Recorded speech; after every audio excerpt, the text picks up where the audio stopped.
The story begins with a man who is bullied and gains power in another world, then returns to the real world as the strongest. YUYA has never felt like he fits into this world. He has always wanted to make up for it. His heart is full of kindness despite feeling like he has been thrown away. One day, while YUYA is walking down a narrow alley, he hears a girl crying for help. Feeling a sense of urgency, YUY goes over to see if he can help. As he approaches, he sees the girl cornered by three men who refuse to let go. YUYA steps forward and faces the three, mocking and laughing at his fatness.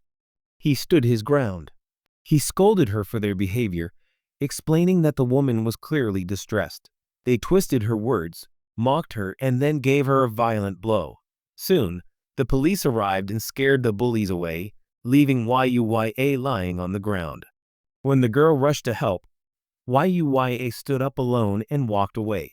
On his way home, YUYA remembered the beautiful lessons of his grandfather, who always encouraged him to be kind to those in need. His grandfather was the one who stood by him in a dark world and taught him to have the courage to help those in need. Even though it was a small act of kindness, it showed that he had the ability to make a difference. He knew that one day, as his grandfather had taught him, he would find true happiness by being kind to others, and the courage he had now was always a light on his path. Throughout YUYA's life, he endured severe bullying. At school, he was beaten and his clothes were torn off while being called ugly. When he returned home, his parents scolded him, considering him unworthy of being their child because he did not have a car or a pretty face like his siblings. His grandfather's love and care were all that mattered to him. One day, his grandfather died, leaving him truly alone in this world. He knew what would happen to YUYA if he returned to his parents' house.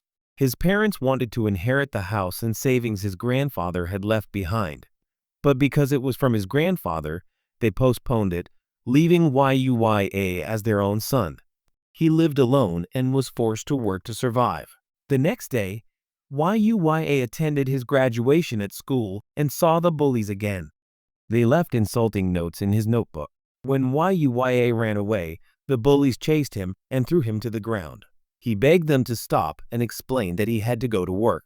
The bullies were getting louder, saying more insults and beatings. A crowd of students gathered around, some taking pictures and videos, while others were mocking and laughing. After enduring the whole day of suffering, YUYA went to work, only to be fired for being late. Since he had only a little money, he bought instant noodles for dinner. He tried to stay strong and continue his life when he saw his face in the mirror, realizing the impossible. He expected that graduation would change everything, but nothing seemed different. In his anger and despair, YUYA punched his reflection and broke the mirror. He barely managed to stop himself from leaning against the wall. As he did so, the wall moved, revealing a small door to a hidden room. YUYA wasn't sure if his grandfather knew about it, but he had seen souvenirs from his grandfather's travels around the world. YUYA opened another mysterious door inside the room. When he opened it, he saw a cube on a hill. As he entered, a status window opened before his eyes. He was confused and thought he had entered another world. He returned to the previous room to make sure. While looking at the door, another status window appeared, showing the skill of analysis, and many more followed, including the functions of the menu, conversion and transfer of money, and the constraints of entry. YUYA was confused, but he finally got the basics. The last status window showed that his stats were only at 1 point. After reading the status windows, he found that he could accumulate points and use the box to store items. He still needed to know where he was. To do that, he opened a window and looked outside. Seeing the view, YUYA finally realized that he was in the middle of a dense forest in a completely new world. As YUYA scanned the table, he noticed a strange writing on it. He tried to read, but he couldn't understand the language. In a flash, he was given a skill system that allowed him to understand the unfamiliar text. The letter written by the previous owner of the house revealed that they had died. As the next person to discover the house, He would be its new owner, along with all that was inside. The letter also explained that the house was protected by magic, preventing anyone from trying to enter. With this new knowledge, he began to explore the house, examining the various weapons and equipment stored inside. He picked up a sword that, using his ability to assessment, became extremely dangerous. He went out into the yard and tried the sword. Due to the lack of stats, he was clearly stunned on his first attempt and fell to the ground. However, a new status window appeared showing that he had gained a point of sword skill. He thought it was because he came from another world and decided to try different weapons that gained a point of skill from each. After mastering all the skills, which were not there, and ended up with an ability called through martial arts. As Yuiya put his weapons in the box, he suddenly heard footsteps approaching. He looked ahead and saw a bloody over that was piercing him. Fortunately, the magic protecting the house created a barrier that stopped the over from entering. The over continued its attack while trying to get past the barrier, and Yuiya heard the over's stats, which revealed that it was already level 300, a strong opponent. Unable to get through the barrier, the over picked up a tree and threw it at Yuiya, and he fell through the barrier again. Yuiya wondered if he should throw his spear at the over. In an effort to escape, he braced himself and gathered every bit of strength in his body to throw the spear. When the resulting sound of "I'm going to see you" sounded, blood spurted out. The over had a large hole in its chest. Yuiya fell to her knees, staring at her hands in disbelief at what she had done. She looked around and saw nothing. At that moment, a status window appeared showing that she had leveled up to level 100 and all her stats had reached 1,000 points or so. She approached the location and found that there were some equipment and items on the ground that had fallen from killing the over. She started distributing her stats points, and because she was tired, she hurried back and rested. As she approached the door, money suddenly appeared from the cash-out window. This money could be used in the real world.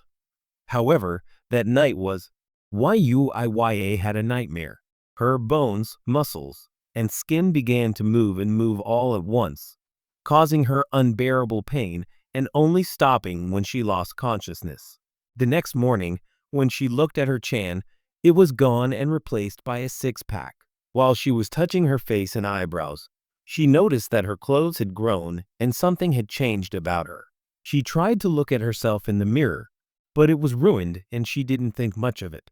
Since her clothes no longer suited her, she took out the items from the house in the other world and went outside.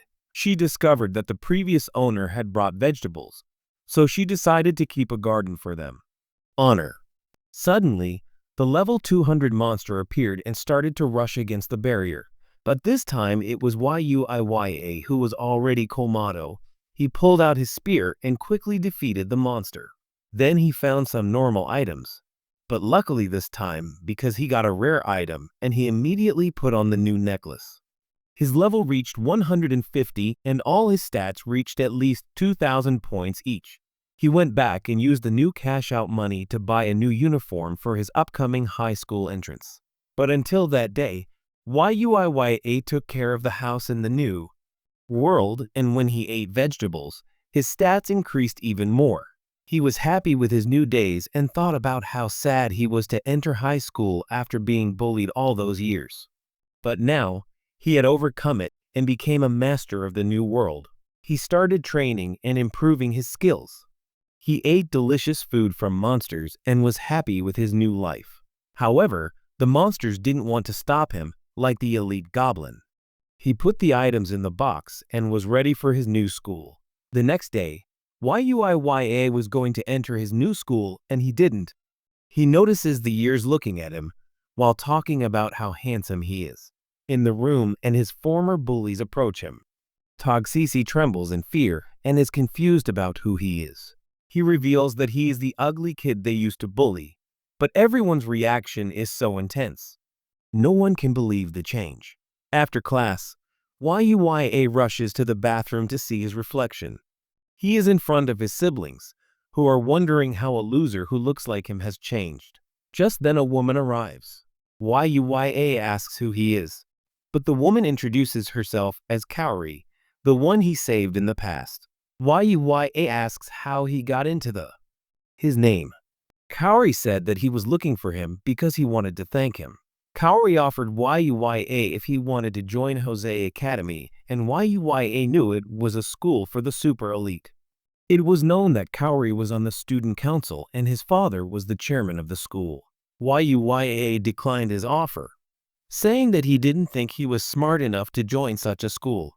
His brothers replied that they wanted to join and said that they were superior to Yuya in both academics and sports. Kaori refused because they were disparaging Yuya and revealed that he knew everything about their bad behavior. He told Yuya that their school emphasizes personality over academics, so it won't be a problem for him to enroll. It is suggested that his attendance be showcased at his school, so Kaori drags him away while his siblings can't believe what happened. They arrive at the academy, and it is a famous school full of talented students.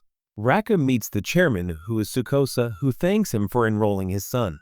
Yuya says it's a small thing. Eunuch Kaori says that he is the only person who helped him. Inayan invites Tsukosa to join the school and offers to pay his tuition as a thank you for helping his son. Babe. Eunuch Yuya hesitates, thinking that he won't fit in because only smart people are usually accepted. Tsukosa says that smart people are just normal people who have found the right way to work hard and spend less time. But Yuya doesn't think that they have talent. Tsukosa says that everyone has their own talent, and through challenges and fun, they will eventually find out what their talents are. He tells Yuya to try the school for a day. Umaso is a Buru who respects the Wada, and Tsukosa introduces him as a famous scientist, but his teaching is easy to understand.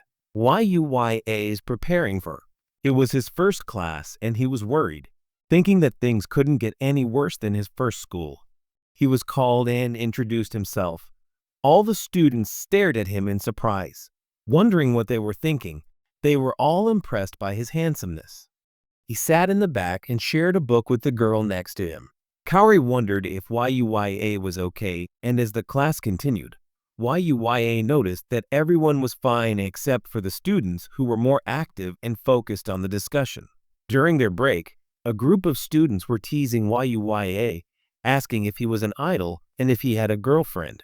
A student who called him Ryo stopped them from teasing and took him to the Yuya goes to the cafeteria to eat. Yuya is surprised to see the menu and all the food is free, so Yuya thinks it's like a dream. They sit with another student named Shingo. They start talking about anime, and Yuya is surprised that they are all the same.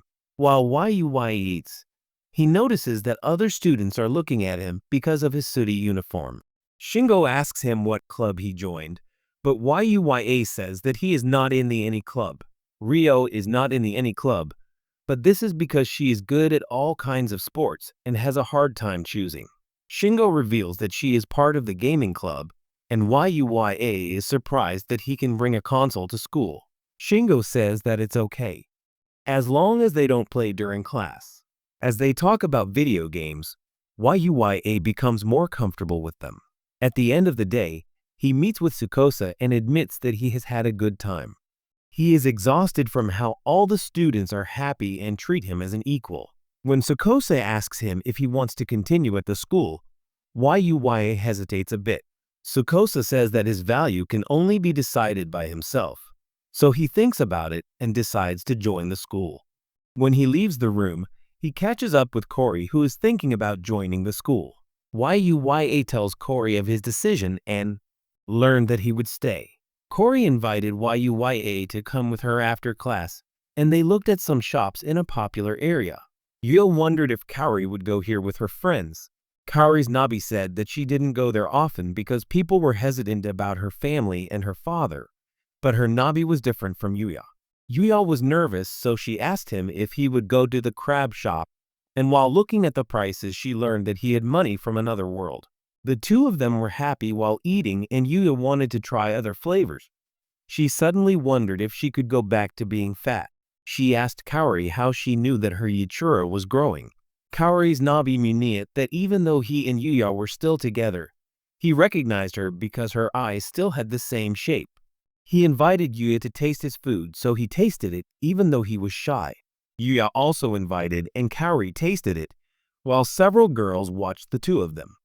Nervous, Yuya decided to return to another world. After putting on a full set of armor and going inside, even though he was scared, he faced the monsters that appeared. He killed them and saw that he had leveled up to 285. Munir realized that his leveling had become slower, so he thought of leaving his house to find stronger monsters that he was going to fight. He was busy with his schoolwork and Yuya wanted to find a new challenge. But as he was leaving the gate, he suddenly heard a scream.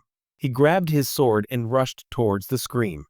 He found a number of soldiers killed while noticing a goblin general who was already at level 200.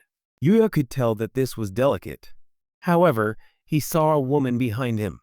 He swung his sword, but it was blocked. However, Yuya found a way to kick the goblin in the face, and it was the reason for his victory. He looked at the woman but was told that there was another goblin behind him. He ran away and Yuya said that both of them were stronger and faster than him. He used his sword to vault over the goblin and exchanged a palisade that engulfed it with a barrage of suns. He quickly exchanged a sword and split the goblin in half. Then, he went to the woman who was talking about other people in this world. Unit lost consciousness and Yuya heard some men approaching them, so he used the invisibility skill to hide. There were knights looking for the woman and found out that she was a princess named Lexia. Back at his house, Yuya asked about the encounter and if the woman was okay. Unit because there were knights who looked for and helped the woman, Yuya thought she was safe. Looking at the clothes that Yuya tells him he should buy new ones because he earned so much money from the other world. Going to the mall and while walking, Yuya is being stared at by people thinking he is an artist or model. His clothes are enchanted to stay clean, but he thinks he should buy another one so it doesn't happen again. Meanwhile, a director is seen yelling at the man. The man is the manager of a model named Sho, but Sho didn't show up for their photo shoot. The manager called from Sho and said that he was on his way. However, the director got angry because Sho didn't respect his. It was time for everyone to get ready for the photo shoot, especially Mew, their other model who had been waiting all morning. The theme of the photo shoot was about being a couple, so it was impossible for her to miss the show. The director was thinking about what they should do since everyone was waiting for it to start, so he decided to look for a replacement inside the mall, while Yuya shopped around and was overwhelmed by the number of choices. Several young women approached him and worried that these were sales tactics. He asked about himself and offered to help him shop. However, Yuya didn't want to upset them, so he politely declined. The girls were stunned and they started to wonder about him. Yuya wondered if he was treating them right. The director was having a hard time finding a replacement, so he told his assistant that they couldn't give up. He came across Yuya, and the director thought he was the one they were looking for. They approached Yuya, and the director explained their situation to him. Nervous about the photo shoot, he thought about all the people who were waiting, and in the end he agreed to be their model. He acted as their girlfriend for their photo shoot and took pictures in different clothes and positions. The director told him to look more handsome, but Yuya had a hard time doing it the right way. But Mu told her that she was doing well for the first time and Yuya was captivated by her appearance. Mu thanked them for coming to them.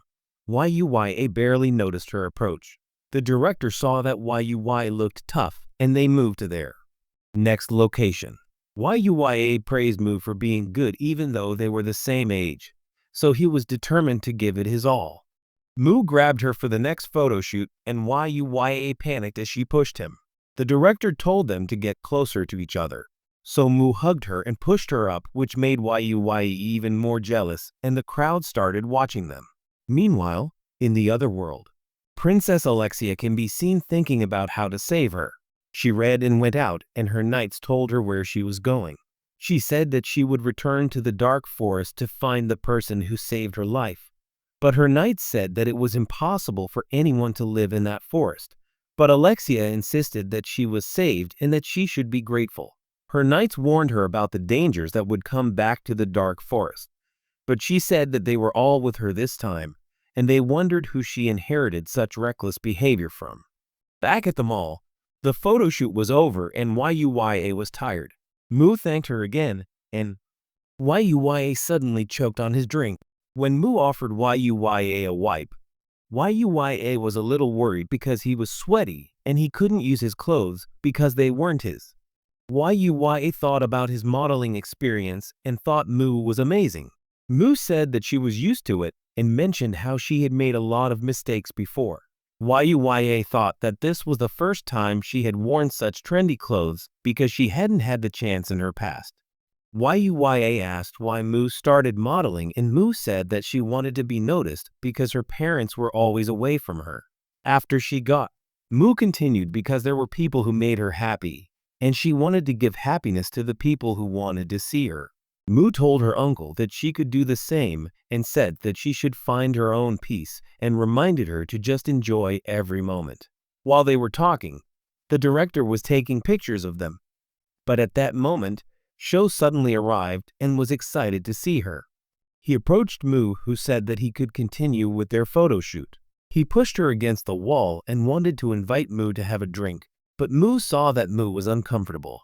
He pushed Sho away and she was about to scream, but Sho tried to punch her, but Sho just pushed her away. Moo. Everyone was shocked and Moo wondered how much of a blow she had just received. She was afraid of causing a ruckus, thinking that she would be scolded for punching a handsome man. However, the people cheered for YUYA, thinking that he was very good. Sho ran away wondering how he lost even though he knew how to box, and the director told him to leave because they had planned everything. Sho ran and thanked YUYA for his help, and Moo told him that Sho was following him and he didn't know what to do about it. The director said that Sho's behavior was always like that, and because of what happened, it was unclear if he would be able to work with her again. He asked if YUYA was interested in becoming a model, but YUYA said that he was not qualified to do the job properly and ultimately declined the offer. However, YUYA was grateful for the opportunity to work with so many professionals. The director respected his decision and gave YUYA all the clothes from the photo shoot as a thank you for his help. YUYA said that having experience was enough, but it was only natural to get paid for the work, especially since they were the ones who had left them behind, and YUYA accepted it. YUYO hoped to work with YUYA again in the future and wished him good luck. As they rode, the director thought it was a shame that YUYA didn't want to continue, and he knew he would be good. Looking back at the pictures, YUYO thinks how strange YUYA is, and the director sees Niu blushing, so he teases her about having a crush on YUYA. YUYA is organizing her cabinet, packing all her new clothes, and her pictures are visible in the bathroom. The agencies have found out who YUYA is, and a woman is seen desperately signing orders her partner to find YUYA before another agency can reach him. The woman is determined not to let him go and see what else YUYA has managed to do standing next to Niu, even though he is an amateur. Meanwhile, in another world, Lection's knights can be seen fighting some goblins. Rock Pupumilia the knights, and suddenly a goblin appears behind him. However, the goblin was defeated and everyone was surprised by YUYA's arrival as he effortlessly killed them. Lection was shocked to see that he was a fool, and YUYA finished off the goblins. He helped a knight who was wounded, and Lection approached him saying that he had come to the dark forest because he had something to tell him. YUYA was about to say what he wanted to say, and Lexia suddenly said that she wanted to marry YUYA, which surprised everyone. Her knight said what he thought, which worsened her position as a princess. Her knight said that they knew nothing about YUYA. Lexia slightly denied her love at first sight. As the two minions begin to arrive, YUYA stops them, saying that the forest is dangerous. So he invites them to his house, which is a surprise for them to find out that he actually lives in the forest. They are surprised to see YUYA's house, and the knight introduces himself as Owen, the captain of the Orsalian Knights, and introduces Lexia as the first princess of Orsalian, mentioning that she is second in line to the throne. Lexia thanks YUYA for welcoming them back, and YUYA is worried about his behavior after learning that she is a princess. Owen tells her not to worry because this is not an official visit, and he is their savior. Yuya introduces himself, but his name is different, and they think he might be from another country. Lexia pretends to be Yuya's royal unit, and Owen worries about other possibilities. Owen reveals that they are there to find Yuya because the day Lexia was raped, they didn't get a chance to say thank you. Lexia confesses that she has been thinking about Yuya since that day, and this is the first time she has gotten pregnant and asks Yuya to marry her.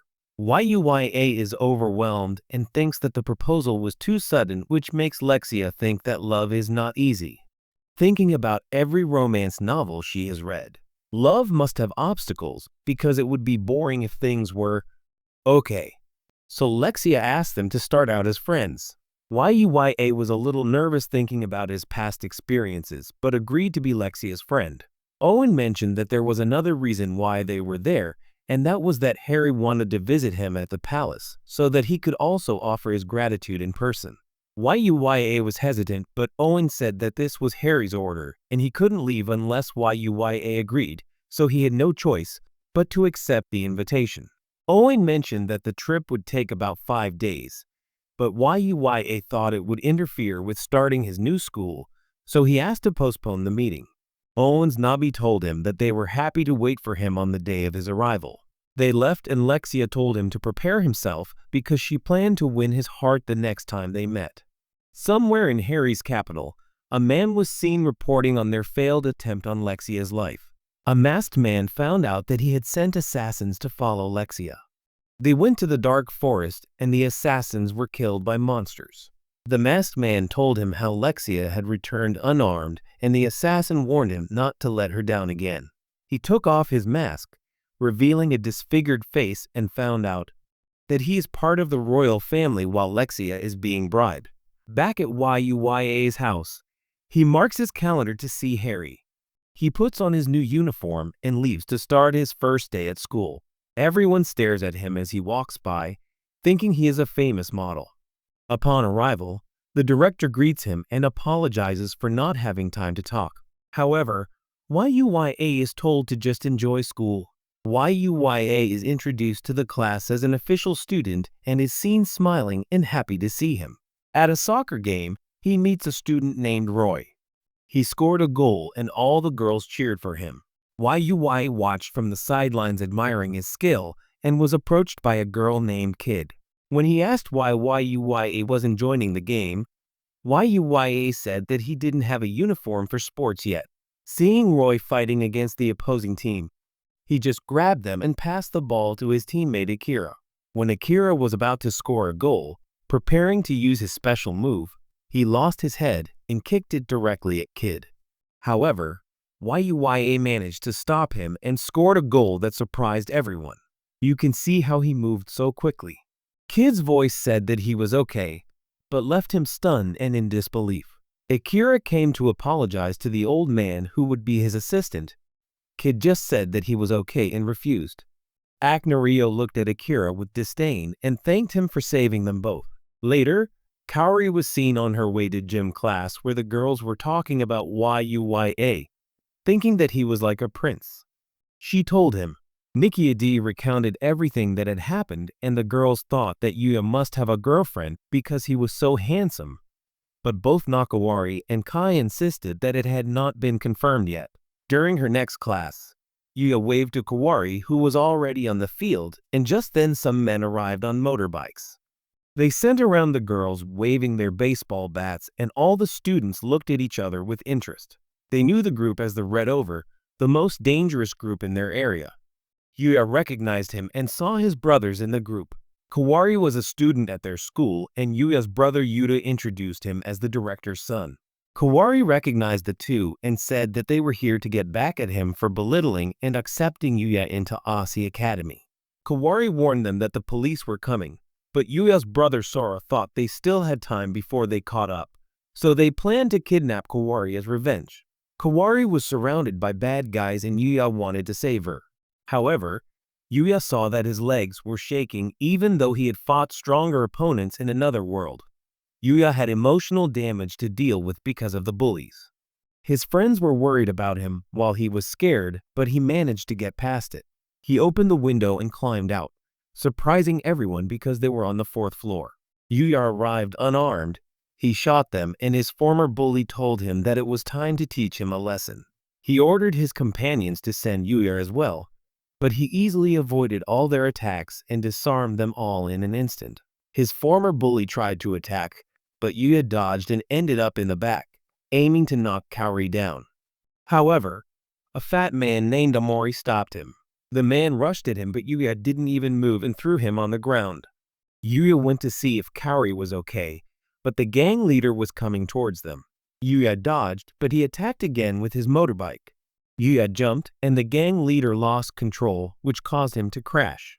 He lost consciousness, and the police arrived, who arrested his companions, and the students were told to return to their classes.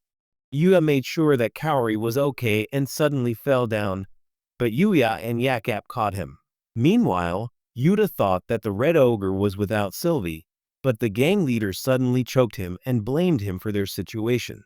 Sora begs to let his brother go, but he is kicked and Yuta continues to choke him. However, Yuya arrives and separates the two of them, and Yuta thanks him. Yuya is attacked by the gang leader. He is almost unconscious and falls. The students tell you what happened. Everything is fine, and Yuta is surprised why he was thrown. However, Yuya says that even though he was mean to him, they are still his family and Yuya can't leave them. His brothers cry and apologize for everything they have done. Yuya returns to his friends and apologizes for the mess that happened. All his friends come and tell you how he jumped out the window.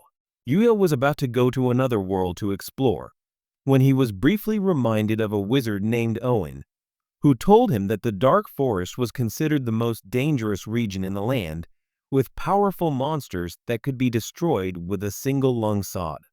Yuya learned about the sage who once owned the house.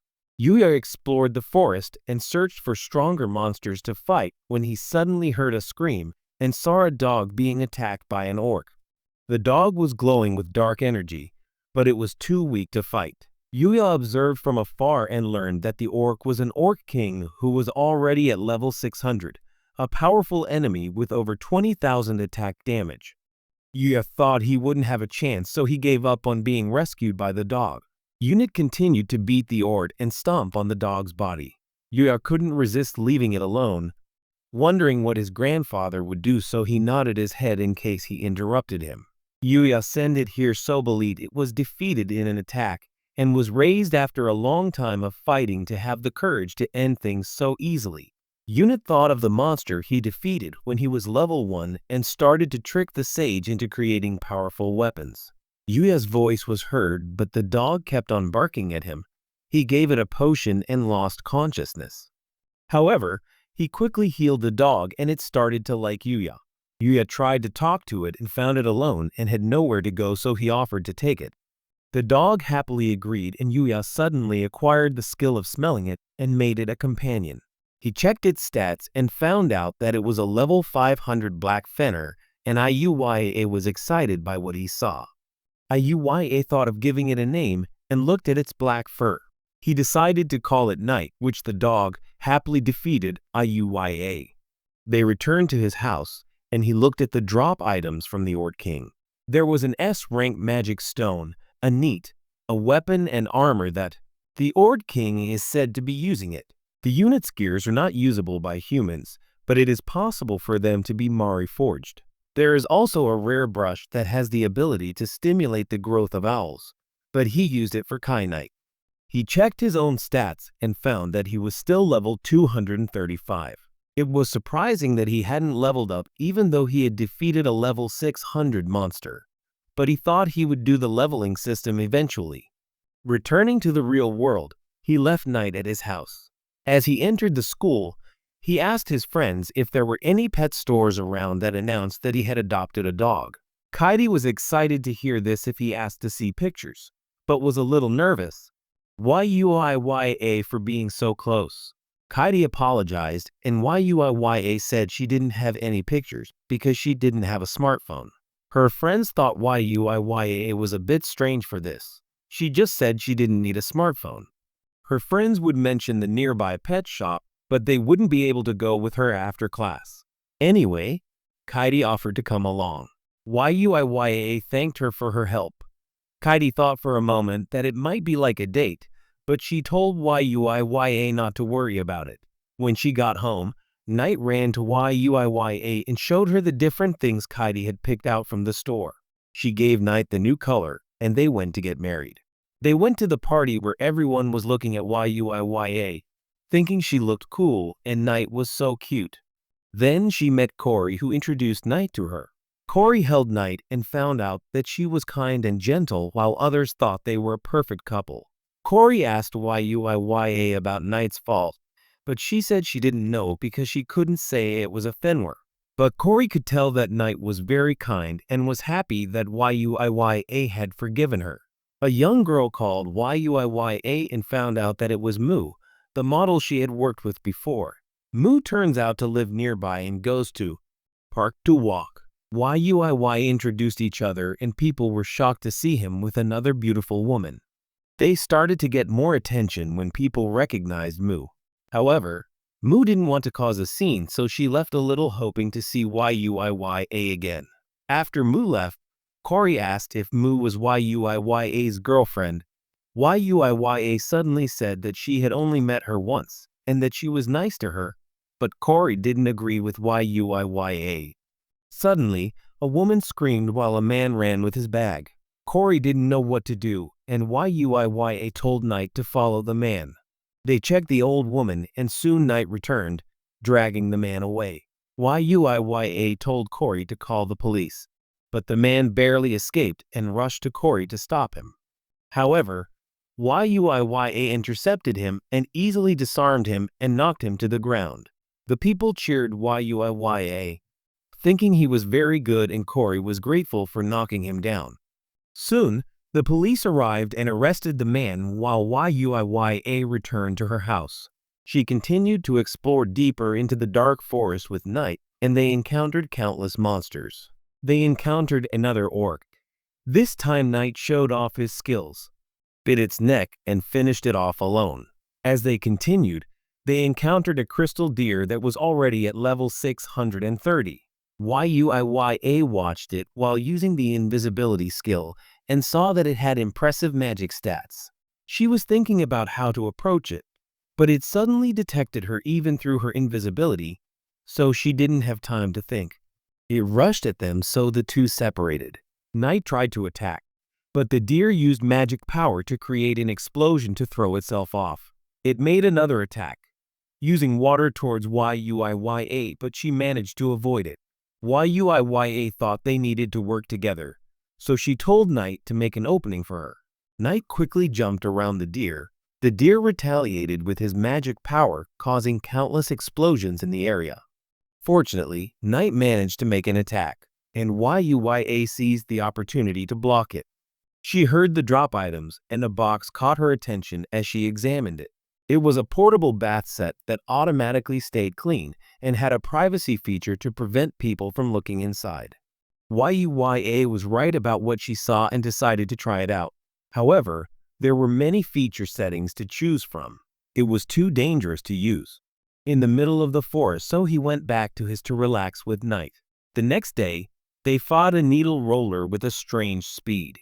YUIA had a hard time at first, but he managed to predict the needle roller's movements and avoid the attack, where he tried to get stuck in a wall, and then YUIA killed it. Finally, YUIA leveled up to 204, and Knight's level also increased to 510. Suddenly, the wall that the needle roller was holding broke, and a cave was revealed, so they went to check it out. YUIA scanned for enemies, but there were no signs of any monsters. Suddenly, the cave became clear when they arrived.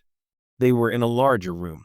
As they looked around, YUIA was surprised to see a body. Knight pointed to a book on the floor. YUIA examined it and found that it was the Book of the Sage. The sage was the person who owned the house because he was dead. The house belonged to YUIA, and this book showed his thoughts. While reading, YUIA realized that the sage had all the skills. He could beat him in painting, martial arts, magic, singing, and gardening. One day, He reached Joss's place and Joss invited him to join them. However, he refused. The sage did as he was told. His power was so powerful that Mata began to fear him. Siyuya was thinking about how he could prevent such a thing from happening, and suddenly he heard the sage's bosses telling him that he was looking for people he could trust. The sage asked him if there was anything he wanted to know, and Siyuya replied that he wanted to learn Mahika. The sage filled the book with all his knowledge about Mahika until he realized that Siyuya could not use Mahika because he did not have magical circuits in his body, because he was from another world. However, the sage decided to transfer his own magical circuits to Yuya, saying, Yuya wanted to find happiness and live a good life. Yuya returned to her house and began to learn how to use magic from a book. Yuya started by sensing magical energy around her and learned the skill of manipulating magical energy. She realized that all she had to do was gather magical energy in her hand and think of the magic she wanted to use. So Yuya went out to try it, thinking about how to make a water ball while studying. She tried to release the ball at a tree and found that it was a very powerful attack and went straight to the tree, making a hole. Meanwhile, in the royal capital, Owen gave his report to Harry. She told Harry about Yuya, but when she brought up how the princess had proposed to her, Harry was furious, thinking that Yuya was flirting with his son. Back at school, Yuya was thinking about the sage's book that warned her about using magic because the methods she had learned were not commonly known even in the other world. The teacher told them that they were going camping next week and that they would be divided into 4 groups. Yuya was put in a group with Katie, Akira, and a young girl named Win.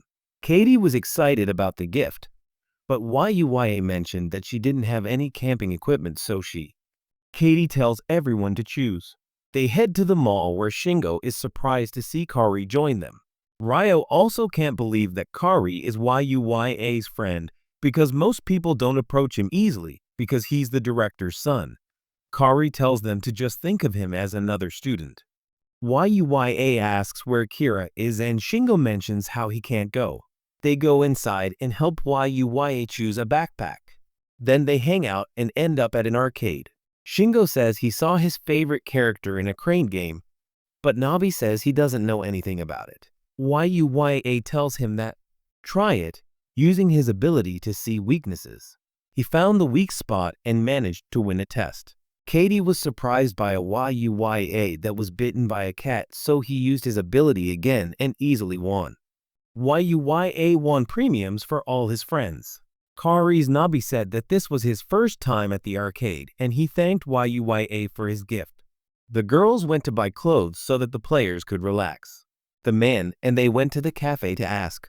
Yuya was wondering what it would be like to be with his friends for the first time when the alarm went off saying that there was a fire and they had to evacuate. Yuya was worried about the girls because the fire was closer to them.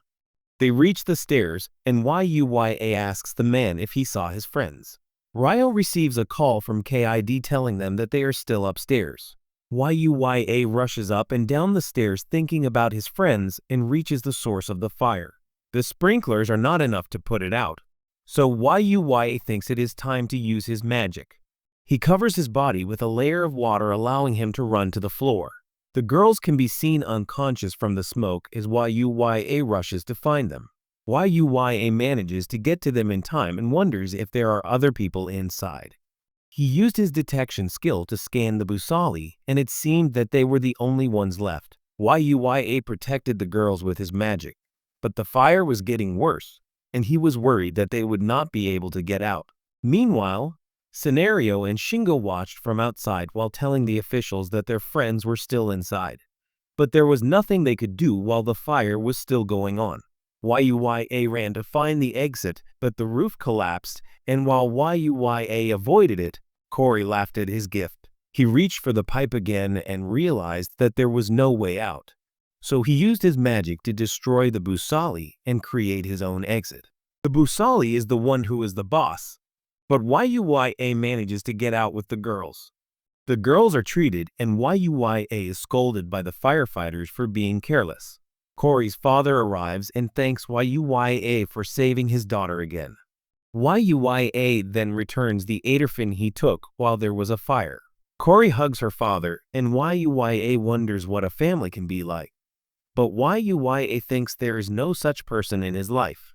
However, when Yuya returns to his house, Knight runs towards him, and Yuya realizes that his family was attacked. In the forest, a rabbit is attacked by a barrage of snakes and sucks a mouthful of poison to save himself. After protecting himself, he was directly asked why he was attacked. The girl who was attacking him should be afraid by looking at the status of the rabbit. The girl was fearless as can be seen in her attacks. The rabbit understood that his girl belonged to the divine archer. To clarify his doubts, the girl offered to help him destroy the world. He wanted to destroy his world by any means. After his message was delivered that the girl was not there. On the other hand, the rabbit tried to destroy the world and changed his power. He was thinking about what else he could do to you, and remembered that magic is just a materialization of his imagination. So he thinks about using it to travel to where he wants to go. He manages to open a portal that will take him to the dark forest. Yuya is excited that it works, but he can only use it to go to the places he has been. However, Yuya thinks that he can use it to get home to feed Knight even though he is there at his school camping. They take advantage of the opportunity to explore the forest and discover a cave that happens to contain some goblins.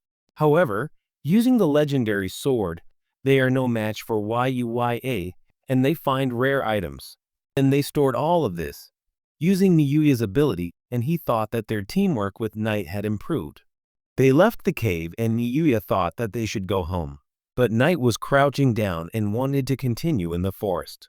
Nabinuya was so worried that they had to go back so that she could prepare for her school camping, but Knight suddenly ran. Niyuya followed her, and it seemed that Knight saw something ahead. So Niyuya used her invisibility skill to stretch, and she continued walking. She saw a girl who was injured and surrounded by a group of goblins. Niyuya wanted to save her, but Knight pulled her back. The elite goblin attacked and broke a tree. It seemed there were some threads blocking, and the girl attacked only to be hit by a goblin. When Siyuya got to the threads, suddenly the goblins and the girl jumped. He blocked their attack with his threads. Suddenly the elite goblin hit him and lost consciousness. As the goblin approached him, Siyuya and Knight helped them kill the goblins. Suddenly there were countless goblins. So Siyuya decided to cast his divine weep that bound all the goblins, finishing them all off in one attack. Yuya thought it was too strong because one attack could target multiple targets, can be hit, and it doesn't miss. After the fight, Yuya thinks about what he should do to the girl. He thinks of taking her to his house, but Knight thinks that this is a bad idea. Yuya doesn't want to leave the girl alone, but she suddenly jumps in surprise and picks her up and falls to the ground. Yuya gives her his healing potion, and it can instantly heal all her wounds. The girl is surprised at how effective it is and asks who Yuya is. So Yuya introduces himself and Knight. But Knight is angry with the girl, and Yuya asks why. The girl calls herself Luna and says that she is training in the forest. The unit was surprised by the elite goblin and got into trouble. Luna went to find out what happened to the goblin, but Yuya told her that he killed them. Luna asked what he was doing in the forest, and Yuya said that he was also training. Luna was a little surprised to hear this for some unknown reason, because Yuya was the one who threw him. Luna apologized to him for being so sweaty and dirty, but Yuya said it was okay. Luna wondered if there was a nearby river where she could rinse off, but Yuya brought out his bath. He continued to watch outside, and Luna couldn't believe that he had something so extraordinary. Yuya mentioned how he got it, and Luna was amazed that he could defeat such a monster. Yuya thinks this is normal for the dark forest, but Luna reveals that she is there at the request of a client. However, Yuya does not hear this, and Luna asks her to join her in her training. Since they both train in the forest, Luna wants to train with Yuya. Yuya feels sad to be left alone to train, so he agrees to go with Luna. Afterwards, They are both seen training while helping each other. They both grow stronger, and Luna is seen defeating a goblin with her threads. YUYA praises her for defeating an elite goblin. However, Luna says that her journey is long and that she needs to be strong in order to complete her mission. YUYA tells Luna that he has to leave and tries to explain that he has a school camping trip and apologizes. Luna thanks YUYA for all his help. After another day of training, YUYA is resting and taking a shower when Luna suddenly comes in wanting to join him. YUYA is embarrassed, but Luna hugs him and tells him how much her time with YUYA meant to him and that she appreciates it. She thanks YUYA in return, offering to wash Tongue's back. Suddenly, Luna's towel falls and YUYA sees it. The next day, they head to their camping and see YUYA playing cards with his friends. Katie thinks that YUYA looks tired and admits that he didn't sleep much the night before. YUYA wins the game, and they can't believe he won 5 times in a row. However, YUYA thinks that the game must be about luck. She even tags YUY, who took a nap, and thinks he won because he put a lot of points in his lock start. She thinks that the incident with Luna might also be because of his luck. YUYA is alone when they reach their destination. The students tag along, and their boss explains that they have to camp for 2 days and need to find a way to survive. They are told that there are fish in the river and plants that they can eat. Katie is worried that the plants might be poisonous, but Sawato tells them that the school doctor is with them. However, the students will be scared because they always hear screams coming from his office. Akira thinks that they might not eat for a day, but Sawato says that it is part of their lesson and mentions that it is a competition between the students. YUYA asks if there is a prize for the winners, but Sawato states that it affects his bonus points, so he tells them to do their best. But the students don't give up. The students are left in the forest, and YUYA wonders what to do first. Akira thinks it's easy to live, but they ignore him, thinking he's a fool. It's suggested that YUYA and Katie try fishing while he and Akira look for some edible plants. The students are seen by the river, and Katie thinks they're too slow. They see Ryo by the river, and he tells YUYA that all the good places have students. Katie wonders if they should go fishing. Elsewhere, YUYA uses his scouting skills and finds a good spot. There are plenty of fish in the river, but it seems the water is too shallow for their fishing poles to be effective. However, there are other. YUYA made a plan and went to the water. He thought that if fish were compared to the monsters that live in the dark forest, they would be too slow. YUYA thought about what he had learned from Luna, about how to know the behavior of a monster, and he was able to catch a fish with his hand. Katie was surprised to see this, and YUYA continued to catch all the fish. The other students thought that YUYA was Baliusi, and Katie could see that he had caught a lot.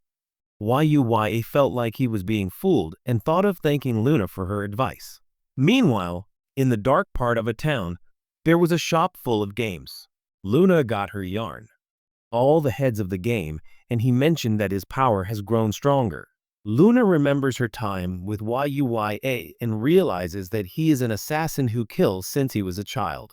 But she looks at YUYA differently, wishing she had met him earlier so that her life could have turned out differently. Luna knows that she needs to forget about YUYA because he is known as a headhunter and is preparing for his next target. Meanwhile, in Tutongundo, YUYA continues his school camping where they must live in the forest, and YUYA impresses all the students by catching fish with his bare hands.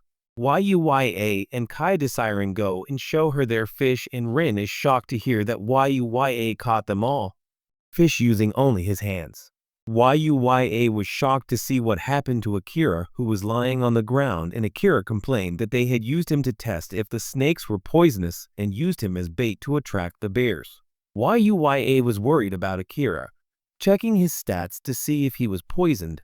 YUYA was a little relieved to see that he was fine. Naren and Akira showed him all the plants they had gotten, and YUYA looked at them using his skill, which removed some poisonous plants. They went to the building to show their boss what they had gotten and saw the other students as they checked their food to see if they were poisonous. strong without poison. YUYA ran to Corey and asked how his team was. They talked about how they had experienced until Corey was called by her team. Akira was surprised at how close YUYA and Corey were, wishing he could be like YUYA. They showed their achievements to Sawada and praised them for being the first team to go through so many successful trials. Sawada was excited at the thought of his bonus, but he mentioned that they should also be good at cooking. He asked who would cook and everyone showed YUYA. Sawada and YUYA did their best, telling him that his bonus was up to him, but YUYA thought he shouldn't reveal too much about his motives. YUYA started cooking with their collected items and managed to prepare some amazing dishes. His team took a taste and YUYA waited to see their reaction. Sawada arrived after drinking and was surprised to see the food. He also tried some of the food and YUYA was nervous about whether they would like what he cooked. But in the end he was disappointed because it was so delicious. Sawada said that even though their meals were prepared by the first-rate chefs at the school, he found YUYA's cooking to be more delicious. YUYA wonders how this is possible, thinking that he is the only one cooking for himself because he is alone. Unit happy to see people enjoying his food. After eating, Sawada asks if YUYA will marry her, which surprises everyone. Sawada reveals that he doesn't know how to cook or clean because he is not focused on his research and has never been in a relationship. After eating the food YUYA cooked, Sawada thinks that Tsuyuya would be a good girlfriend, so he asks YUYA to marry and take care of her. Every student tells him that this is a bad idea, and Katie says that Tsuyuya is not good for Sawada. This makes YUYA think that he is a failure as a person. However, Sawada insisted on marrying Tsuyuya, saying that he would wait for her. Tsuyuya was nervous, thinking that he would not be accepted, and since Sawada was his boss, he said that he was good at pricking. Sawada was happy to hear this, hugging Tsuyuya to his chest while trying to pull her away from D, and Akira thought Tsuyuya was the luckiest man in the world. That evening, Tsuyuya teleported back to her house to check on Night. Using some food from her item storage, she prepared dinner for Night. As she watched Night eat, YUYA wondered how she was because her friends liked what she cooked. YUYA teleports back to the camp where the boys and students are bathing.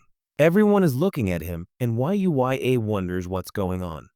Akira points out his body because it's weird, and YUYA wonders what's wrong with it. Akira can't believe how beautiful it is and how amazing it is. Meanwhile, in the girls' bathroom, Tino teases Katie, saying that all the boys should be hers. Together they run into Kari and mention how Sawada wants to marry YUYA. Kari is shocked to hear this, and the girls think Sawada has an advantage. Katie also seems to want to make a plan for YUYA. Kari wonders if Katie likes YUYA. Unit quickly dismisses it, and when you look at it, it's too obvious. However, Kari has come up with a story about YUYA's favorite girls. The next morning, the students see their belongings scattered and wonder if it was a thief. Akira worries as YUYA checks all their belongings and sees that they are still there. He is also a group that has been looking around for their breakfast. Unit Akira is scared to see scratch marks on a tree. YUYA remembers how Akira's Nabi used him to lure bears and wonders what is going on. As YUYA looked around, a bear suddenly appeared in front of the girls, and they quickly ran away. The bear chased them and all the students panicked. Sawada told the group to hide with him, but the bear ran to the table and told him and Sawada to go to the safe place. As they were running, Sawada was tripped and the bear attacked him, but YUYA blocked it. YUYA fought the bear, knocking it to the ground and knocking it down. Then, he looked at Sawada, who told him that he would teach YUYA about fighting a bear unit because he saved his life. He decided to thank her and offered to marry YUYA again, which she politely declined.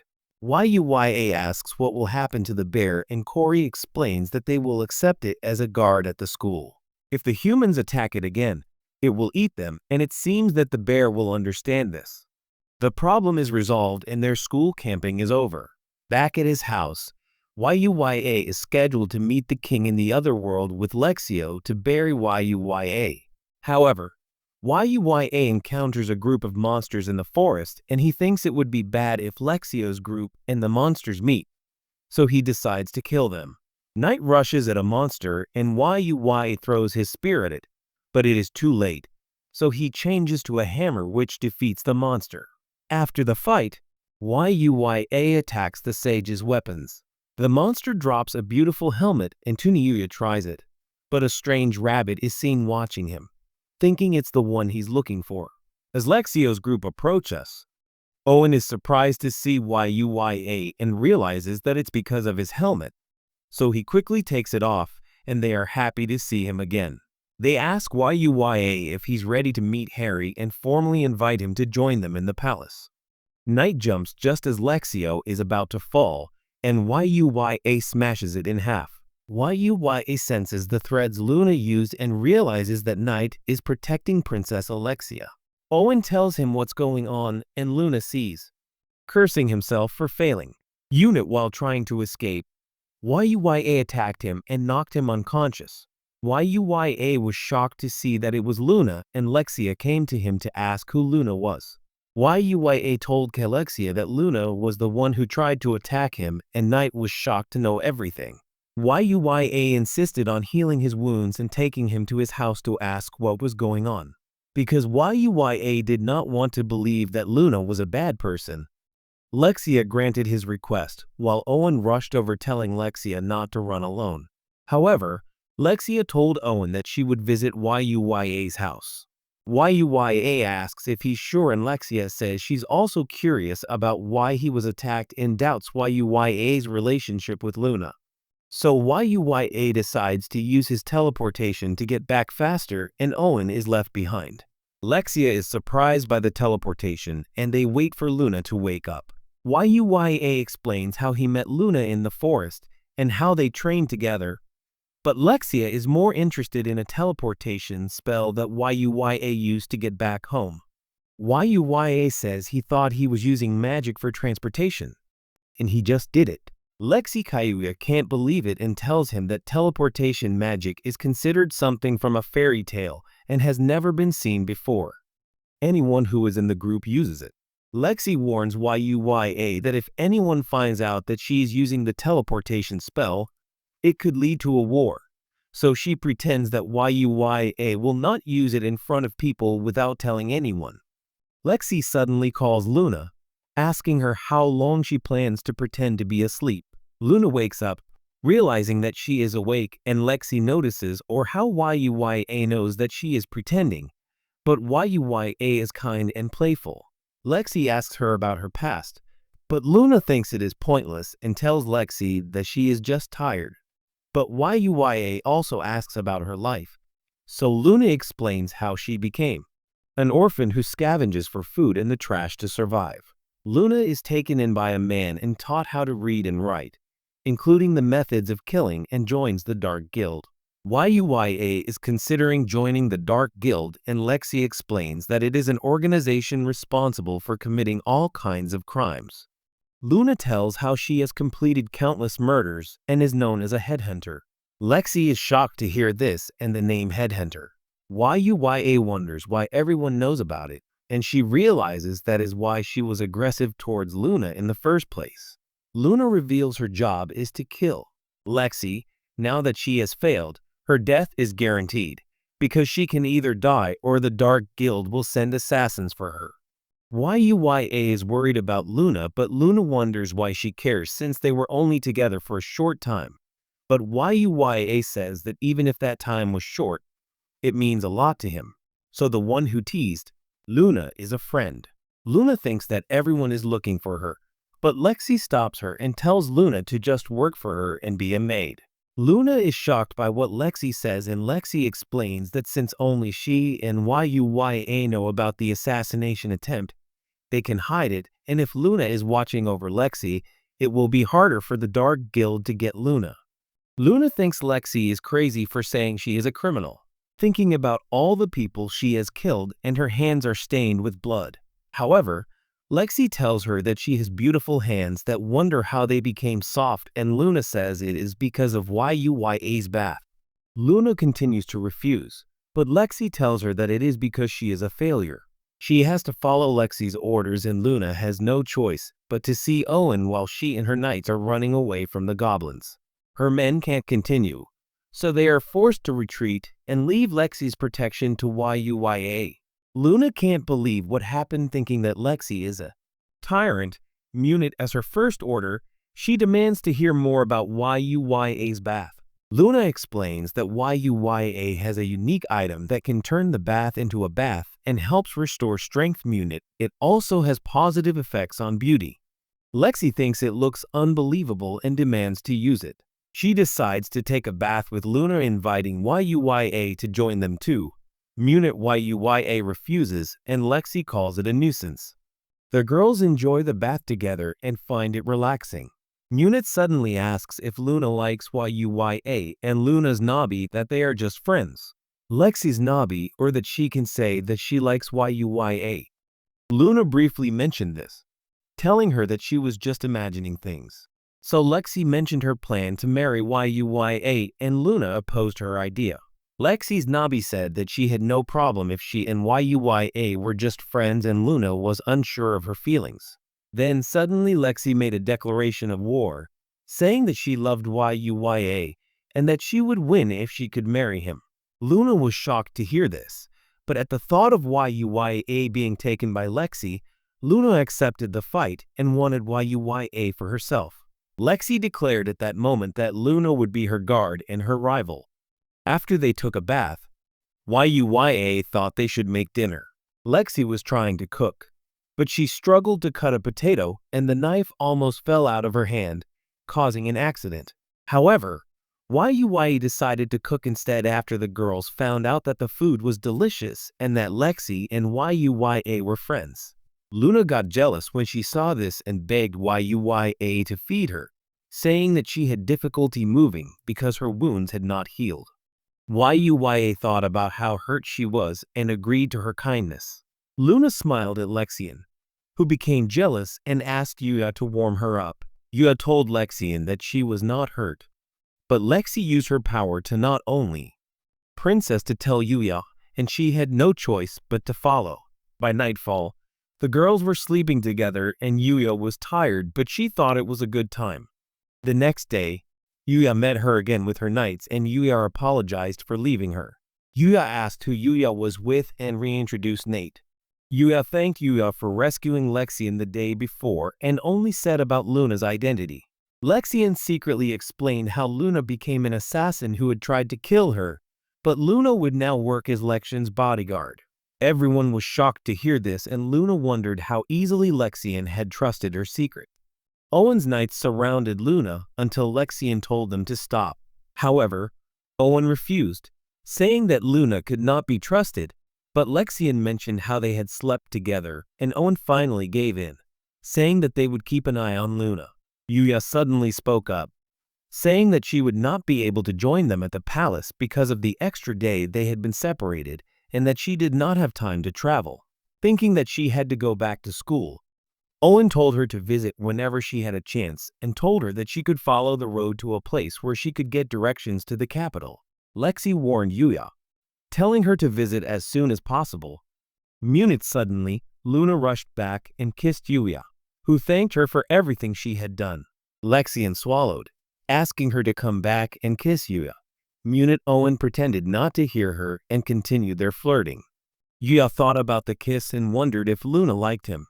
Then he went to rest. He suddenly realized that there was something unique about them, and he received a notification saying that he had tamed it. They were confused. Yuya saw it and accepted it and thought about checking the stats. However, Yuya saw that his appraisal skill had leveled up, allowing Yuya to see the skills that only the unique ones knew. Yuya discovers that he has a skill called Holy Ground and asks what it can do. They just see a circle of light around them, and it gives Yuya a buff. Yuya gasps and starts calling him by his name Akatsuki. He reminds him of the time, and Yuya quickly rushes back to school. In their class, Sawato announces that they will have a game competition whose results will affect his bonus. so he tells them to do their best. The first event is soccer, and the students will be divided into two teams. Yuya acts as the goalkeeper because he doesn't know the rules. Seeing Ryo so good and fighting against the opponent who was already in charge of scoring a goal alone, Katie was impressed, but Rin told her that they had a second secret weapon and told Katie to jump. The boys looked and saw Akira snatching the ball from Ryo. Akira's confidence increased and he realized that his plan was a mistake. Akira jumped over all the students and kicked the ball, but Tuni Yuya stopped him and surprised everyone with what he showed. Yuya was wondering what to do with the ball and told his friend to throw the ball as far as he could. So Tuni Yuya threw it directly or to the other goal and wondered if he had scored. After class, Yuya is approached by a modeling agency that invites her to join the industry, but she quickly declines. To the surprise of the chief, she is not interested, as Yuya's Nabi says she enjoyed school. Mayo tries to impress Yuya, and her friends are shocked at how well she knows the model. Yuya explains that she once worked with him and shows them the cover of an upcoming magazine where they are together. A poster for their sport competition suddenly lands near them and Cory chases after it. The chief suddenly gets an idea, thinking that they can do an article at school and take a picture of Yuya at the event. So he left to go and get approval from the school. In the other world, Yuya defeated a skeleton monster, but he didn't think he was getting stronger. He went deeper into the forest and found a place with hard black trees that couldn't be broken by normal attacks. Yuya was learning about how Akatsuki grew up, but Akatsuki was on his back and suddenly he was attacked by a small pig Ramo. He tried to heal himself, but it attacked him again. Yuya thought he was in trouble and the pig Ramo was coming towards him. However, the pig Ramo flew away and a strange rabbit suddenly appeared. It introduced itself as Usagi, and Yuya was surprised that it could talk. The boar Ramo rose again, but Usagi killed it in an instant, and Yuya was surprised by how it destroyed the surrounding trees. Yuya checked its stats and saw that it was strong in all kinds of skills. Yuya thanked him for his help, and Usagi asked him to show him how to kick. Yuya showed off his kick and Usagi saw his potential. Then, Usagi showed him how to kick while being kicked by trees, and he started teaching Yuya how to do what he did. After a while, Yuya managed to break one of the trees, and he continued to spar with Usagi. Yuya asked why he was training him, and Usagi revealed that it was because he wanted him to be his successor. He explained that he was simply known as a divine, and it was his duty to share his techniques. He said that divine was a title given when a particular area was mastered and he was the divine kicker. Their job was to protect the world from the vile who were the only ones who showed the negative aspects of the world. Yuya asked if he had a choice in becoming his follower and Usagi said that he could refuse. Usagi mentioned that fighting the vile was inevitable, so he needed as many skills as possible. Yuya chose not to become a divine. He thought about how he wanted to protect Nanate and Akatsuki. Usagi was determined to continue training. He asked to learn magic from Yuya because he was impressed by the barrier surrounding his house. Although Yuya thought it was the work of a sage, they made a pact where they would exchange knowledge. Yuya saw him while being chased by a king mithril boar. Usagi thought this was a good opportunity for Yuya to have a rematch. Yuya was struggling against him. Using his kicks and his divine whip, he was able to defeat him. Yuya celebrated his victory and found out that he had dropped several SS rank items. Usagi explained that there were wrong triple S rank and EX rank monsters in the world, and the vial was stronger than the legendary rank ones. Suddenly, Yuya received a notification about evolving and suddenly he brightened up. His attitude did not change. He seemed to have acquired a number of new skills. The next day, Yuya entered the table tennis competition and the chief told him to put on a good show for them. His opponent was the national champion known as a sniper and delivered a very powerful serve that even Yuya could not handle. Compared to the boar he faced. Yuya easily returned the next serve and carved a hole in the table. Unit YUYA refused to play because he didn't want to hurt anyone, and the photographers complained that he was moving too fast for them. Kid CYUYA was dragged to play valuable because one of their members was injured, and the chief followed him. As the match began, everyone was surprised when the ball was dropped and the court was completely destroyed. The opposing team immediately surrendered, and the chief realized that they couldn't take another picture because the photographers were distracted. YUYA was comforting him, saying that they had won, and suddenly they heard screaming. They saw Corey, and YUYA wondered what was happening. His teammate was seen being carried, and he warned YUYA to be careful in the game. YUYA changed his tennis position and told his opponents that he would need medical attention. The match continued and Corey served, almost hitting YUYA with the ball going out, and YUYA tried to encourage Corey. Corey served again, but this time she dropped her racket, and YUYA realized that the other student had really been hurt by Corey. Continuing, YUYA took over, taking every point and carrying the game. Corey tried to help, but in the end she dropped her racket again and almost fell. However, YUYA caught her, and finally the chief was able to take a picture. At the end of the day, Corey is walking home with YUYA, thanking him for all his help. She wants to give YUYA some food, but YUYA tells her that he is happy with Corey, so there is no need to thank her, and Corey kisses him instead. Meanwhile, Usagi is seen fighting one of the Vile. Usagi stabs herself, and the girl is surprised because she is not supposed to use magic. Usagi thanks YUYA for stabbing her, and the girl changes her plans, thinking that Yuya is a bigger threat. The girl leaves to find Yuya and confront him. The chief agency is already looking for their next project and happy with all of Yuya's pictures. He thinks about how good the magazine sales are, but his staff is worried that other agencies will chase Yuya when they see this. However, the chief is not worried and seems to have a plan to make sure that Yuya will not be able to refuse to join their agency. Back home, Corey and Yuya study together. Yuya thanks Corey for helping her with her math, but Corey says that it is no problem because Yuya also teaches her English. However, Yuya thinks her language comprehension still makes English easy to understand. In a flashback, the two are seen walking home. Their exams are coming up. Yuya is worried about what she will do, and Corey is surprised that Yuya can't do anything. So she suggests that they can study together. She meets Akatsuki for the first time and finds Yuya's pets cute while they sleep. Corey decides to use the bathroom. A little after she leaves, Yuya wonders if she will find her. Corey goes to the door to the other world, and Yuya follows her. Corey tells Yuya that she felt the door calling her. Yuya explains that the door connects to the other world and tells Corey to try putting her hand through the door. Her hand was stopped by the barrier, and Yuya explained that only those who were allowed to enter could enter. Corey asked what the other world was, and Yuya explained that it was a world of monsters and magic where he showed her how to use magic. Corey was amazed, and Yuya explained that it was all because of the other world, where she learned the skills that allowed her to face the evil spirits that attacked the school and save everyone from the department store fire. Corey couldn't believe it, and Yuya offered to show her the other world. She took Corey's hand, and the two of them walked into the other world. Corey was shocked to see that it was actually the other world, and Yuya told him that Nanate and Akatsuki were both from this world. He explained that Nanate was a Fenrir that looked like a wolf and Akatsuki looked like a pig. Akatsuki was slightly hurt hearing this.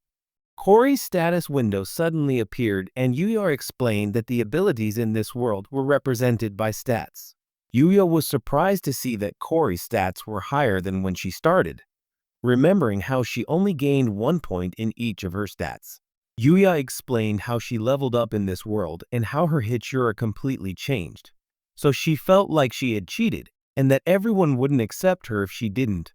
Because of this, Unit Corey changed the conversation, asking to see more of the other world.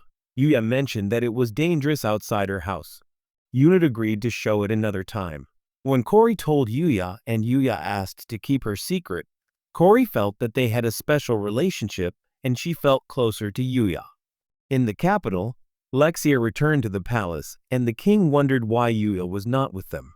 Owen explained that their plans were necessary, and the king wondered if it had anything to do with Luna. Luna immediately admitted that she tried to kill Lexia, and the king took his sword, preparing to kill Luna. He started it. Unit finally stopped, and the king recognized his skill because Luna realized that his sword was capable of cutting through anything, and instead Luna restrained her arms. Lexia got angry at her father, saying that it was his decision to take Luna as a Borgia, and said that her father would be angry if he hurt Luna. The king was saddened to hear this and accepted Luna as one of Lexia's Borgia. Then, the king asked Owen about his past, and he explained how he knew Luna as the headhunter of the Dark Guild.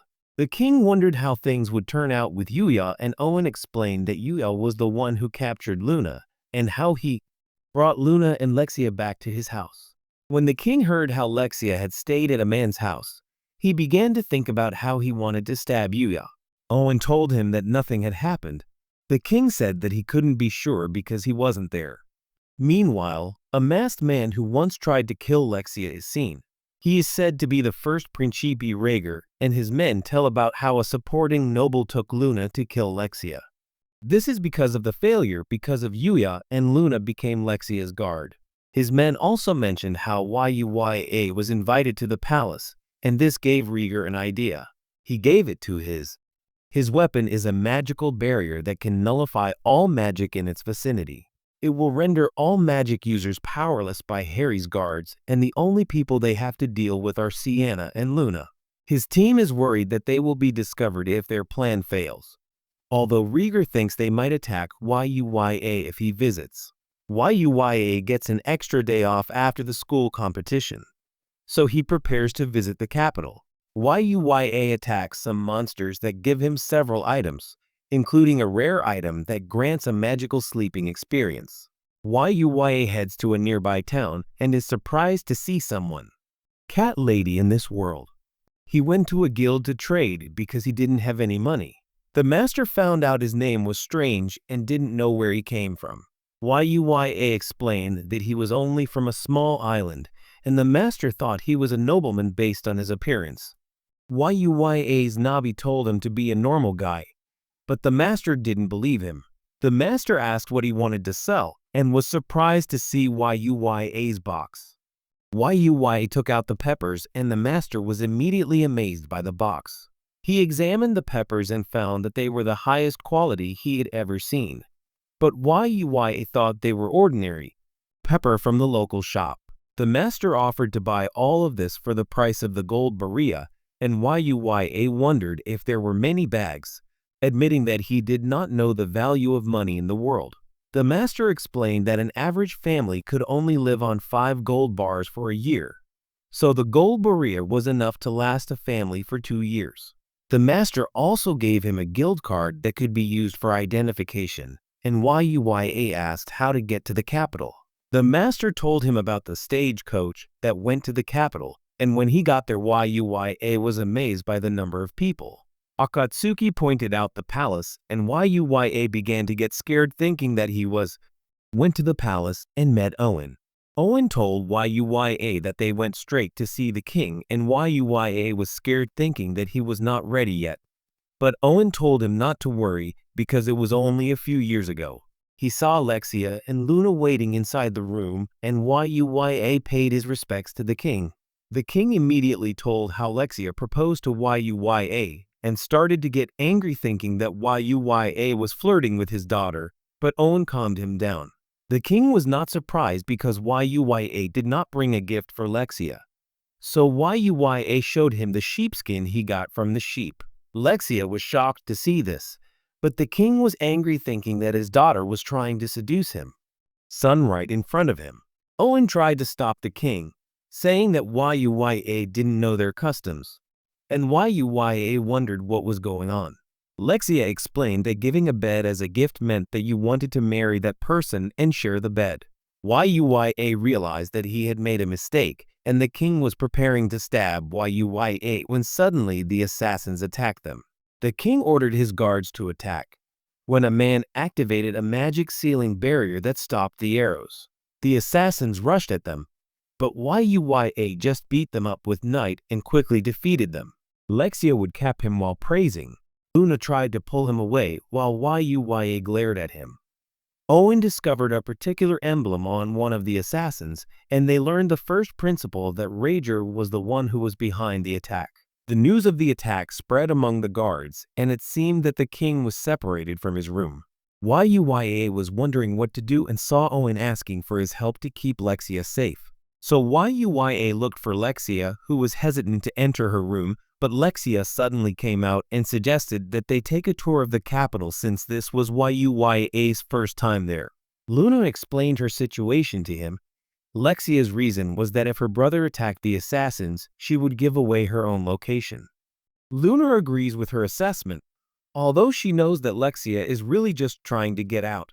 Luna's Nabi suggests that she should stay in the castle, while she can take YUYA around. But Lexia refuses and doesn't want to let them be together. Owen suggests that she can take YUYA around, while they can both stay in the castle, but both girls reject his idea. And in the end, the two girls go with YUYA while Owen watches from afar. Lexia wants to show her something, so YUYA gets the jewelry. But Luna has another suggestion and the two girls fight her. They cause a commotion and the people around start looking at them, thinking that YUYA was some kind of nobleman with two beauties. They looked around the city, and YUYA seemed interested in the Adventurers Guild. He mentioned how he had registered with the Merchants Guild on his way to the capital. Luna suggested to YUYA that he should register for the Adventurers Guild since he would be hunting more often, saying that it would be easier for him to trade monster material, and he could earn some money from taking quests. Luna was also keen to register, wanting to go on an adventure with YUYA. Lexia didn't like the idea, but Luna suggested that she could register too. Lexia complains about their relationship. Luna tells her not to worry, because YUYA is probably too BCC to take a chance on her. They meet Kurt Amelia, who handed them their application forms. Tumpinani starts by asking about what magic she uses. She thinks about how the sage told her that common knowledge about magic is not that advanced, so she decides she shouldn't mention that she can use all types of magic, including teleportation magic, so she just puts wind, fire, and water. The next question is about magic power, and Amelia explains that they use a crystal ball to measure a person's magical energy. YUYA wondered why they didn't just look at their status window. Unit Amelia explained that most adventurers hide their stats, so this was to make sure no one was lying. Luna measured her energy, which made the ball turn into a ball. Unit she commented that she wasn't good at magic. YUYA measured her energy next. Unit everyone was surprised when the ball was destroyed. Amelia thought it might be a mistake, so she decided to try it again. Unit the result was still the same. YUYA apologized, silently wondering if he had to pay. Unit Amelia told him it was fine. Amelia read their forms. Unit she was shocked when she read that YUYA could use 3 different types of magic. YUYA asks if there is a problem, and Amelia explains that the ability to use 3 types of Mahika is just a story in the human kingdom from their fairy tales. Lexia thinks she is a bit surprised, and YUYA realizes that she didn't write down all the other Mahika that he can use. Amelia puts their forms into a machine, and it creates guild cards. Amelia explains that as new adventurers they will start as F rank. YUYA asks if there is anything that needs to be done to complete the quests. Unit Amelia says that they are free to go anywhere in the area. Unit she warns them that for the item gathering quests they need to be careful not to overharvest the plants so that they can grow back. The group checked the quest board wondering what they should start with. Unit YUYA was suddenly approached by a woman named Glenda. She said she wanted to team up with YUYA after seeing the crystal ball destroyed. Unit the girls tried to pull her away, saying she had drunk too much. The woman left, Unit hoping to see YUYA again. Ricep decided to join the guild, thinking she needed to protect YUYA from the other girls. Unit Luna told her to think about Owen, who was having a hard time controlling him. They headed to the farm, and their first quest was to collect some medicinal plants. Yuya was surprised by her discernment skill, which gave him instructions on how to harvest. Luna tries not to break the rules and Lexio tries to get away from everyone. Lexio suggests a competition between her and Luna to see who can gather the most valuable medicinal plants, and the winner can go on a date with Yuya for a whole day. Owen warns her not to overharvest the area. They all leave to start searching and leave Yuya alone. Yuya comes up with a plan and Akatsuki tries to help him, but the plants he finds are extremely poisonous. The girls return with their medicinal plants, and Yuya begins to examine what they have harvested. Owen arrives in a hurry saying that they have discovered the location of the first principal, and he asks Yuya for help. Lexio and Luna leave to return to the castle, while Yuya and Owen head out. They arrive at an abandoned house and think it looks like Tahimi. Owen suggests that the prince may have been caught by the previous soldiers. Unit as they enter the house to check it, a knife hits one of the soldiers. They find the prince threatening the life of one of the guards. Yuya sends Knight to save the man. Owen decides, Nabihan surrenders. The prince refuses while he beats them. He suddenly threatens to end his own life, thinking that he has no account and Owen does not know the to-do. Munit Yuya immediately came to stop the prince. The prince tried to attack him. Munit in the end he fell to the ground. Owen thanked Yuya for his help and was getting ready when Munit suddenly something exploded and the house opened. The prince was happy to see the girl from the village. However, the girl assessed the situation and determined that the prince had failed, so she was no longer needed. The prince was surprised to hear this, thinking that she wanted to help him become king.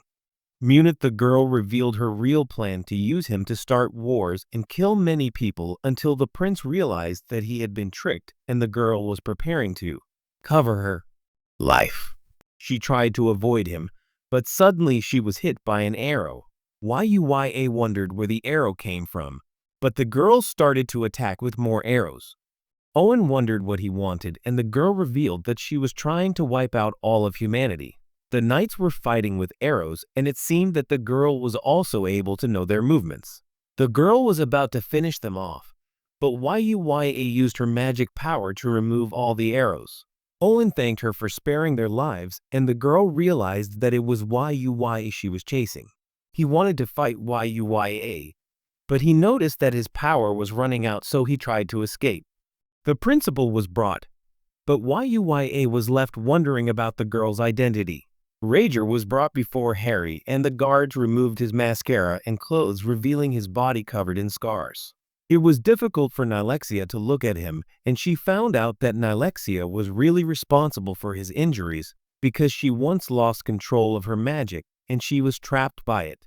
In the end, Principal went crazy after being hit by Nilexia's magical energy, and he had a desire for destruction, and the only way to stop the desire was to pick more scars from his body.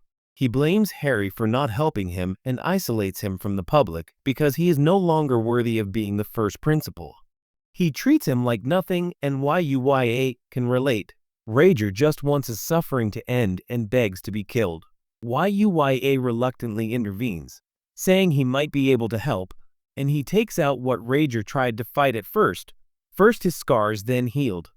Everyone was surprised, and Rager quickly looked in the mirror. He couldn't believe that he was healed, and Yuya explained that his juice was made from medicinal plants. Harry was surprised by this because it was really a legendary medicinal plant, and thanked Yuya for using a special item to cure his son. But Yuya told him not to worry because he actually planted it in his garden. Rager started laughing, thinking that even if he was cured, he would still face the death sentence. Lexi then asked what crimes he had committed, and Harry said that he had made many attempts in his life. Lexi said that since the crime was against him, she decided to forgive her brother. Harry mentioned that it was not that easy, saying that Rager had attacked him too. First, Lexi insisted that Rager forgive him too, and finally Harry agreed, so Rager was able to avoid his sentence. After this, Harry is considering Yuya's revenge. Lexi asks for his hand in marriage, and Luna also offers to marry Yuya. First, Harry gives him the title of Lord Knight in exchange for giving him his land and a mansion. Yuya goes to his room to rest and immediately falls asleep. However, he was bored fighting the mysterious woman, but he loses and suddenly he is sad. The next day at school, Yuya is invited by his friends to hang out, but he rushes to leave after class and passes Kaori. As he runs home, the only thing on his mind is the mysterious woman. She returned to the other world, training as best she could to prepare herself for the battle with the vials. Knight sensed something and suddenly attacked them. The girl appeared and Yuya wondered why she was being attacked. The girl revealed that she had come for revenge because Yuya was the only person who could thwart her plans. Meanwhile, Kaori was seen going to Yuya's house, wanting to study with him. The door opened and she went inside looking into the other world hoping to find Yuya. Suddenly she heard explosions in the distance. The girl launched her arrows at Yuya. He attacked her briefly and managed to hit her, following her. The woman rushed towards Yuya, thinking that she had to kill her before she could escape. She started attacking and Yuya noticed Kaori. Yuya was shocked and tried to protect Kaori, which led to an explosion. The girl was preparing to finish Yuya off. She attacked with her strongest power, but Usagi suddenly arrived and blocked the attack. She apologized for being late, saying that she was doing some research and she learned that the woman's name was Yudi. She also discovered that she was the disciple of the divine archer, and Yudi revealed that her master was killed, so she was looking for revenge for it. He said that Usagi only shows up when it's too late and his master always protects the people. Eventually he was betrayed by them. Usagi said that it's their job as divines to fight the vile, and he said that using their divine skills to destroy the world is against the agreement they have with the planet. Yudi said that he learned the divine skills from his master and never took the title as a divine, so he was not part of the agreement. They continued to fight, and Yuya imitated the move Usagi used to avoid him creating an opening, and Usagi kicked him. He refused to give up on his revenge, seeing humans as worthless, and he started using the power of the vial. He screamed and Yuya was almost unable to handle it because of the strength of the power. He attacked Usagi and the two fought and Usagi was hit and things looked bad. Unit Big just ran to the fight. Akatsuki activated his Holy Ground skill and it removed Yudi's power, giving Yuya the opportunity to attack. Usagi mentioned that besides Divine, there are also Holobus who can fight vile, and Akatsuki is one of them. He said that Yudi should not use his vile power again and passed it to Yuya. Kaori slowly approached. Unit Big just had a Halima or behind him. Yuya ends it with an attack and Kaori is shocked. Yuya explains that this is how his life is in this world. He wonders if Kaori is afraid of seeing him kill in front of her. Yuya admits that he has leveled up in this world. He thinks that he is a cheater and Kaori would not like him if it weren't for this. Kaori says that it's not true or that he hasn't changed since the first time he saved her life, mentioning that he has always been kind and that she liked him since they met. This ends. Thank you very much for watching until the end. Subscribe for more videos like this.